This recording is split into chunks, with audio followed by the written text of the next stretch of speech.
Hello प्यारे बच्चों, कैसे हैं आप सभी। चलिए इस वीडियो में हम पढ़ेंगे कक्षा 5 की वर्कशीट नंबर 71A, जो कि 16 सितंबर 2021 की वर्कशीट है और आज का विषय है हिंदी। और आज हम पढ़ने वाले हैं हमारी पाठ्य पुस्तक रिमझिम का पाठ वे दिन भी क्या दिन थे। बच्चों यहाँ पे आप अपना नाम लिखेंगे और यहाँ आप अपनी टीचर का नाम लिखेंगे, ठीक है। तो चलिए हम इस वर्कशीट को शुरू करते हैं। नमस्ते प्यारे बच्चों, आशा करते हैं कि आप सभी स्वस्थ और खुश होंगे। बच्चों, उम्मीद है कि आपने पाठ वे दिन भी क्या दिन थे बहुत ही उत्साह के साथ पढ़ा होगा। चलिए बच्चों, पाठ की निम्नलिखित पंक्तियों को बोलकर पढ़ते हैं। देखिए, ये पाठ से कुछ पंक्तियाँ लिखी हुई हैं। सबसे पहले तो इन्हें हमें पढ़ना है। रोहित कहता है, बच्चे एक विशेष भवन में पढ़ते थे जिसे स्कूल कहते थे। स्कूल में गुरुजी बच्चों को पढ़ाते थे। एक आयु के बच्चे एक साथ बैठते थे और एक समय में एक जैसी चीज़ें सीखते थे। कुम्मी ने भी पुस्तक पढ़ने की इच्छा जाहिर की। तो ये हमने पाठ का कुछ हिस्सा पढ़ा है। अब देखते हैं हम आगे। हिंदी में ऐसे अनेक शब्द हैं जिनके एक से अधिक अलग अलग अर्थ होते हैं। जैसे गुरु शब्द के अर्थ हैं अध्यापक और भारी, यानी गुरु का मतलब होता है, अध्यापक को भी हम गुरु कहते हैं और भारी को भी हम गुरु कहते हैं।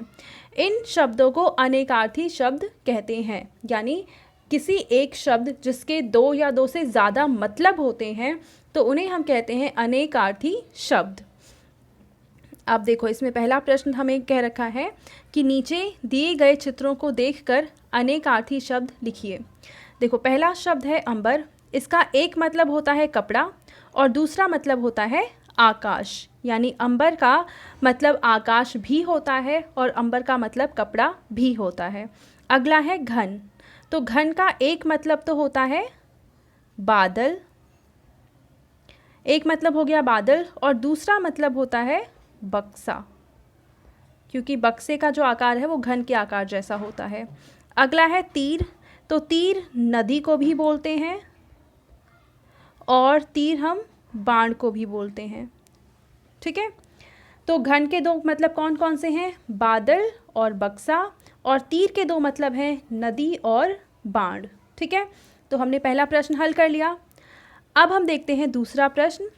नीचे दिए गए संकेत पेटी में से अनेकार्थी शब्द छांटकर तालिका में लिखिए। देखो, यहाँ पे शब्द है ताल। इसका मतलब लय भी होता है, जो गाना गाते वक्त इस्तेमाल किया जाता है, और दूसरा झील को भी ताल कहा जाता है। इसके अलावा अगला जो हमें शब्द दे रखा है वो है वर्ण। और वर्ण का क्या क्या मतलब होता है हमें इन संकेत पेटी में से छांटना है, ठीक है।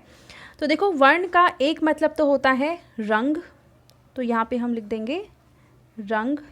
और दूसरा मतलब होता है वर्ण का अक्षर। हम हिंदी वर्णमाला कहते हैं ना, तो उसमें अक्षर होते हैं, तो इसका दूसरा मतलब होता है अक्षर। और लय और झील तो पहले ही इस्तेमाल किया जा चुका है। अगला शब्द है पत्र। तो पत्र का एक मतलब तो होता है चिट्ठी, हम जानते ही हैं। जैसे हम किसी को चिट्ठी लिखते हैं तो हम ये भी कह सकते हैं कि हम उसे पत्र लिख रहे हैं। तो एक मतलब हो गया चिट्ठी और दूसरा मतलब होता है पत्ता, किसी पेड़ का पत्ता, ठीक है।